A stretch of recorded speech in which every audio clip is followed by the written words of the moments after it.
يسعد الله صباحكم بكل خير. وصلنا لمركز TSM في الخضرية، واليوم راح أغير مسامير توازن وجلد عكوس.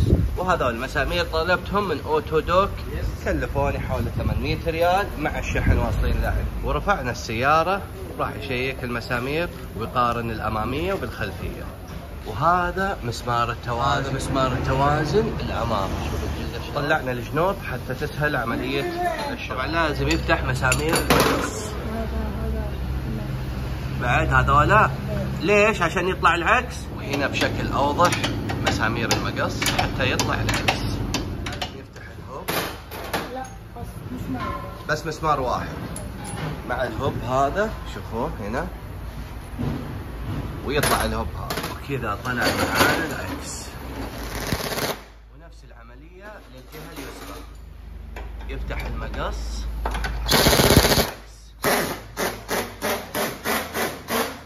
طبعا عشان يفك العكس لازم تخلي الجير بالفاضي ويدور العكس ويفتح البلوط الداخلية. وعلشان يطلع العكس يعطيها ضربة خفيفة من السنة اللي هنا، اللي الأمامية اللي بالنص. شوفوا وين وقع، بس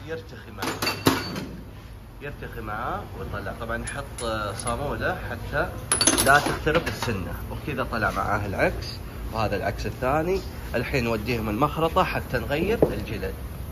شوفوا حالة الجلد، لا إله إلا الله. شد بلاد من عمرها 9 سنين، لا إله إلا الله، ما شاء الله تبارك الله. كذا الشغل الثقيل خلصناه، فكينا العكوس، باقي بس نغير الجلد ومسامير التوازن وطبق وانتهى. طبعا هذا اخذ العكوس عشان يوديهم المخرطة. كذا مسمار التوازن اليمين طلع معاه مسمار التوازن. والحين راح نطبق الجديد. شوف هذا الجديد، هو ركب البلط القديم. ليه؟ لأن البلط القديم وريني الواشر، شوف شلون عرضه، وهذا البلط الجديد. فيقول لك البلط الجديد أفضل، قصد القديم أفضل من الجديد. يلا ركب.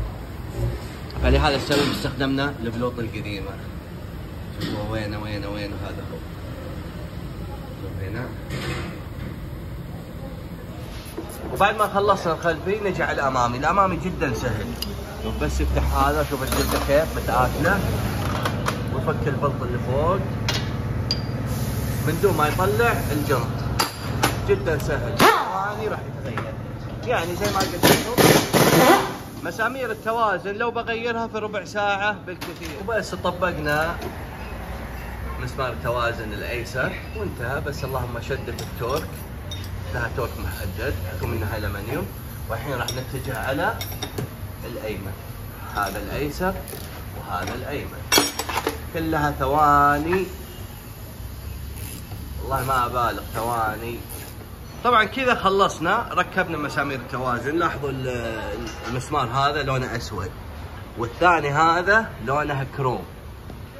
طبعا اثنين ألماني أصلي، براند ألماني. هذا هو، هذه الشركة دلفين ولا دلفي. المهم ان احنا ركبنا مسامير التوازن، ما فرق معي لونه اسود ولا كروم. باقي العكوس راحوا عند المخرطة حتى يطبقون الجلد، وبعدها نجي نطبقهم هنا وبس. وكذا انتهينا. وش يبقى معي اسوي لها ميزان وبس. طبعا هذولا مسامير التوازن القديمة. شوف الحالة شلون تعبان، ها؟ شوف الجلدة، والله يا شباب ما أبالغ، شد بلادها من عمرها 9 سنين، لا إله إلا الله، لا إله إلا الله، ما شاء الله تبارك الله. وأخيرا وصل صاحبنا وغيروا جلد العكوس والغرب. خلاص 100 ها؟ شكرا. الحين طبق العكوس. تعال شوف، ها ايش رايك؟ يفحص الحين مستر رفيق، يتأكد من سلامتهم. مرحلة تطبيق العكوس جدا سهلة وبسيطة. كذا يطبقه. الحين يشد على بلوطة والشد على تورك محدد. وبعد ما ثبت المسامير شد عليهم وبس. وكذا خلصنا، طبقنا شغلنا وركبنا اللي هو مسامير التوازن وجلد العكوس وهناك.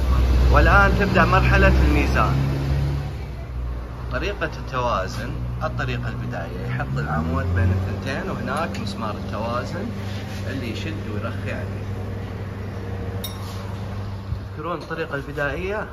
وبورش وخريطين تضبط معها الطريقة البدائية. طيب كيف تميز مسامير التوازن؟ هذا الأول والخربانة في الجديد. شوف شكل ساعة. من أسباب مسامير التوازن تآكل الإطارات. شوف تاير، شوف شلون المحك، هذا بسبب مسامير التوازن. اختل عند التوازن، شوف هنا، شوف الطرف الأيسر مختلف عن الأيمن، والسبب مسامير التوازن خلت التوازن في السيارة فصارت تتآكل كفرات. عشان تميز الوزنية شوف الكفر شلون مايل، شفتوه مايل؟ طبعا هذه الوزنية هي الوزنية الصح في كفرات البورش، لازم تعطيها ميلان على الداخل من فوق. لاحظوا نفس الشيء هنا الوزنية، شوف الكفر من الداخل لازم يكون ميلانه بهذه الطريقة. البورش كذا وزنيته ما يكون سيدة، واضح؟ وبكذا خلصنا. باختصار إذا كفراتك ما فيها ميلان من الخلف كذا معناها وزنيتك غلط. البورش لازم هالحنية هذه، لازم الميلان هذا يعطيها ثبات. لاحظتوا شلون الكفر؟ وبس. وكذا خلصنا من مركز TSM، والشغل هذا كله ب 600 ريال. والحمد لله كذا انتهينا، والسلام عليكم ورحمة الله وبركاته.